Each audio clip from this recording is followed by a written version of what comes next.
Penguin Random House Audio presents The Ghost Road, Booker Prize winner, a novel by Pat Barker, read for you by Simon Russell Beale. Now all roads lead to France, and heavy is the tread of the living, but the dead, returning lightly dance. Roads, by Edward Thomas. Part 1, Chapter 1. In deck chairs all along the front, the bald pink knees of Bradford businessmen nuzzled the sun. Billy Pryor leant on the sea wall. 10 or 12 feet below him, a family was gathering its things together for the trek back to boarding house or railway station. A fat, middle-aged woman, swollen feet bulging over lace-up shoes, a man with a lobster-coloured tonsure, my God, he'd be regretting it tomorrow, and a small child, a boy, being towelled dry by a young woman. His little tassel wobbled as he stood, square-mouthed with pain, howling, "Ma'am!" Wet sand was the problem.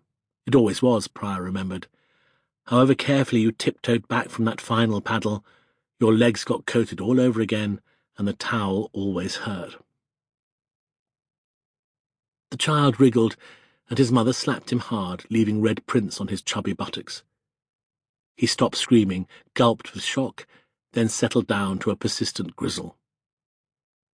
The older woman protested. "Hey, Louis, there's no need for that." She grabbed the towel. "Come on, give it here. You've no bloody patience, you." The girl, but she was not a girl, she was a woman of 25 or 26 perhaps, retreated, resentful but also relieved. You could see her problem. Married, but the war, whether by widowing her or simply by taking her husband away, had reduced her to a position of tutelage in her mother's house. And then what was the point? Hot spunk trickling down the thigh, the months of heaviness, the child born on a gush of blood. If all that didn't entitle you to the status and independence of a woman, what did? Oh, and she'd be frustrated too.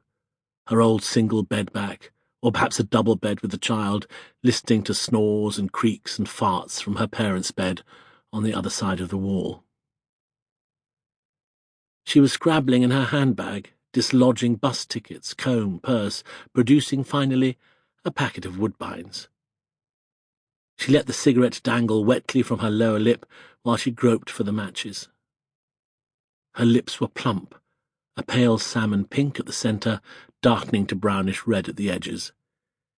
She glanced up, caught him looking at her, and flushed, not with pleasure.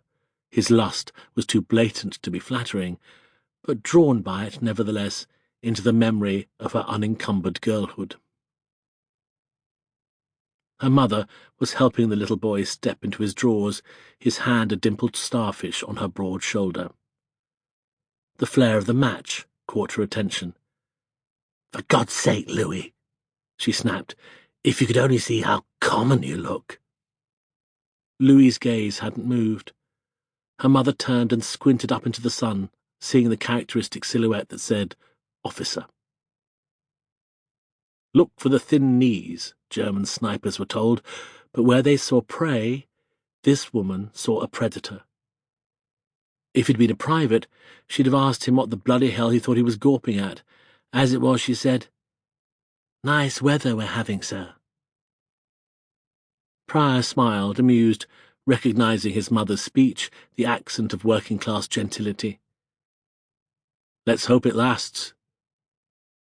He touched his cap and withdrew, thinking, as he strolled off, that the girl was neither a widow nor married. The way the mother's voice had cracked with panic over that word common said it all. Louis's knees were by no means glued together, even after the child. And her mother was absolutely right. With that fag stuck in her mouth, she did look common. Gloriously, devastatingly, fuckably common. He ought to be getting back to barracks. He had his medical in less than an hour, and it certainly wouldn't do to arrive gasping.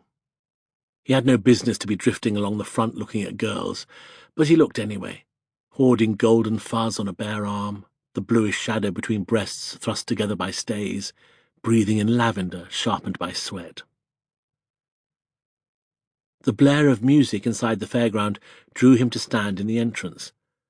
So far today, the only young men he'd seen had been in uniform, but here were men as young as himself in civilian dress.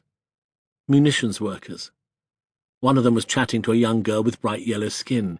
He felt the automatic flow of bile begin and turned away, forcing himself to contemplate the bald grass. A child, holding a stick of candy floss, turned to watch him, attracted to the man who stood so still among all the swirl and dazzle. He caught her looking at him and smiled, remembering the soft cotton-wool sweetness of candy floss that turned to clag on the roof of your mouth. She bridled and turned away, clutching her mother's skirt. Very wise. As he walked on, his smile faded. He could have been a munitions worker, he thought, kept out of danger, lined his pockets. His father would have wangled him a place in a nice, safe, reserved occupation, and would not have despised him for it either, unlike many fathers. The weedy little runt would at least have been behaving like a sensible, weedy little runt, refusing to fight in the boss's war. But he'd never seriously considered doing that. Why not? He wondered now. Because I don't want to be one of them, he thought, remembering a munitions worker's hand patting a girl's bottom as he helped her into the swing-boat. Not duty, not patriotism, not fear of what other people would think, certainly not that. No, a kind of fastidiousness. Once, as a small boy, he'd slipped chewed-up pieces of fatty mutton into the pocket of his trousers because he couldn't bring himself to swallow them, and his father, when the crime came to light, had said in tones of ringing disgust, "That bairn's too fussy to live." Too fussy to live, Prior thought. There you are, nowhere near France, and an epitaph already. The thought cheered him up enormously. By now, he was walking up the hill towards the barracks, a chest-tightening climb, but he was managing it well. His asthma was good at the moment, better than it had been for months. All the same, it might be as well to sit quietly somewhere for a few minutes before he went into the examination room. In the end, all he could do was to turn up in a reasonable state and answer the questions honestly, or at least tell no lies that were likely to be found out.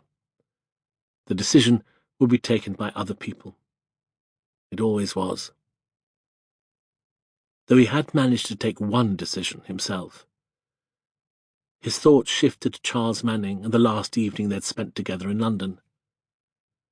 "Have you stopped to think what's going to happen if you're not sent back?" Manning had asked. 6 months, at least 6 months, probably to the end of the war, making sure new recruits wash between their toes. Might have its moments, doing 101 completely routine jobs, each of which could be done equally well by somebody else. You'd be much better working at the ministry. I can't promise to keep the job open. No, thank you, Charles. No, thank you. He was passing the Clarence Gardens Hotel, where he had been stationed briefly last winter before the summons to London came. Plenty of routine jobs there. He and Owen, his fellow nutcase, had arrived on the same day, neither of them welcomed by the CO. They'd been assigned to light duties. Prior became an administrative dog's body, sorting out the battalion's chaotic filing system. Owen fared yet worse, chivying the charladies, ordering vegetables, peering into lavatory bowls in search of unmilitary stains. Mitchell had given them hell. Prior got him in the mornings when he was totally vile, Owen in the evenings when brandy had mellowed him slightly. "What do you expect?" Prior said when Owen complained. "He's lost 2 sons, and who shows up instead of them? Couple of twitching Nancy boys from a loony bin in Scotland." Silence from Owen. "That's what he thinks, you know." As he reached the entrance to the barracks, a squad of men in singlets and shorts returning from a cross-country run overtook him, and he stood back to let them pass. Bare thighs, streaked with mud. Sample complete.